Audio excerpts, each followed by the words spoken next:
Hi friends, welcome to our YouTube channel. ഇന്ന് ഞങ്ങൾ കുട്ടികൾക്ക് ഇഷ്ടാവുന്ന ഒരു ഈവനിങ് സ്നാക്സ് റെസിപ്പി ആയിട്ടാണ് വന്നിട്ടുള്ളത്. കാടമുട്ട കൊണ്ട് ഒരു വെറൈറ്റി വിഭവമാണ്. ആദ്യമായി ഒരു ചീനച്ചട്ടിയിൽ കുറച്ച് കുക്കിംഗ് ഓയിൽ ചൂടാക്കാം. ഞങ്ങൾ സൺഫ്ലവർ ഓയിലാണ് യൂസ് ചെയ്യാറുള്ളത്. നിങ്ങൾക്ക് ഏത് ഓയിലും യൂസ് ചെയ്യാം. ഓയിൽ ചൂടായി വരുമ്പോൾ ചെറുതായി ചോപ്പ് ചെയ്ത ഉള്ളി, പച്ചമുളക്, കറിവേപ്പില, പാകത്തിന് ഉപ്പ്, പിന്നെ ഇഞ്ചി വെളുത്തുള്ളി പേസ്റ്റും ചേർത്ത് നല്ലപോലെ വഴറ്റിയെടുക്കുക.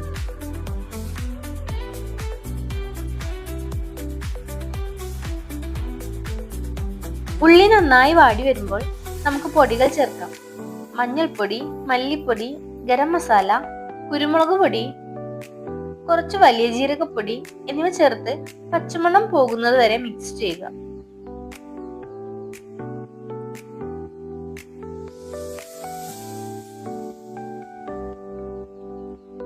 ഇതിലേക്ക് വേവിച്ചു വെച്ച കിഴങ്ങ് നന്നായി ഉടച്ചതിനു ശേഷം ചേർത്ത് കൊടുക്കാം.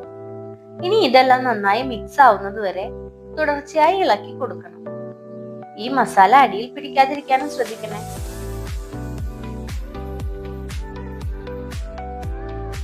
ഈ സമയം കൊണ്ട് ഒരു 10 കാടമുട്ട പുഴുങ്ങിയെടുത്തിട്ടുണ്ട്.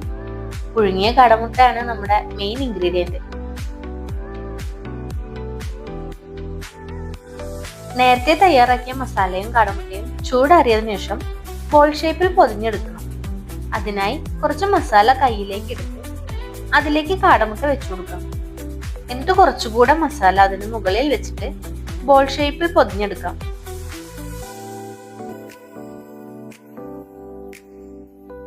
കുട്ടികൾക്ക് ഒരു കൗതുകത്തിനായി ഐസ്ക്രീം സ്റ്റിക്ക് ഉണ്ടെങ്കിൽ കാടമുട്ടയിൽ കുത്തിയിറക്കി മസാല കൊണ്ട് കവർ ചെയ്യാം. ഇതുപോലെ എല്ലാ മുട്ടയും പൊതിഞ്ഞതിനു ശേഷം ഇതൊന്ന് ഫ്രൈ ചെയ്യണം.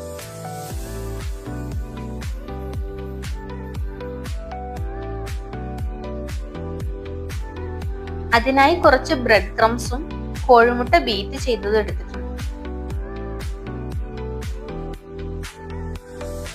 ഇനി ഓരോ ബോളും നല്ലപോലെ മുട്ടയിൽ മുക്കിയെടുത്തിട്ട് ബ്രെഡ് ക്രംസിൽ പൊതിഞ്ഞെടുക്കണം. ഞാൻ സാധാരണ എല്ലാം ബ്രെഡ് ക്രംസിൽ പൊതിഞ്ഞതിന് ശേഷമാണ് ഫ്രൈ ചെയ്യാൻ സ്റ്റാർട്ട് ചെയ്യാറുള്ളത്. അല്ലെങ്കിൽ എനിക്ക് ഇടയ്ക്കിടയ്ക്ക് കൈ കഴുകേണ്ടി വരും. ഇനി ഇതെല്ലാം ഒന്ന് ഫ്രൈ ചെയ്തെടുക്കണം. അതിനായി ഞാൻ വെള്ളപ്പച്ചട്ടിയാണ് എടുത്തിട്ടുള്ളത്. അതാകുമ്പോൾ കുറച്ച് ഓയിൽ മതിയാകും. വീണ്ടും ഞാൻ സൺഫ്ലവർ ഓയിലാണ് എടുത്തിട്ടുള്ളത്. ഓയിൽ നല്ലപോലെ ചൂടായതിനു ശേഷം ഓരോന്നും ഫ്രൈ ചെയ്തെടുക്കാം. ഒന്ന് ഫ്രൈ ആയതിനു ശേഷം തിരിച്ചും മറിച്ചും ഇട്ട് ഗോൾഡൻ ബ്രൗൺ കളർ ആകുന്നത് വരെ ഫ്രൈ ചെയ്യണം. ഇത് ടൊമാറ്റോ സോസിൽ അല്ലെങ്കിൽ ഹോം മെയ്ഡ് മയോണൈസിൽ മുക്കി കഴിക്കാം. കൂടെ നല്ല ചായയും ഉണ്ട്, ഇതിലാവും. ഈ റെസിപ്പി ട്രൈ ചെയ്തിട്ട് അഭിപ്രായം കമന്റ് ചെയ്യണേ. ഈ ഡിഷിന് നിങ്ങളുടെ നാട്ടിൽ എന്താണ് പറയാ എന്നോട് കമന്റ് ചെയ്യുമല്ലോ.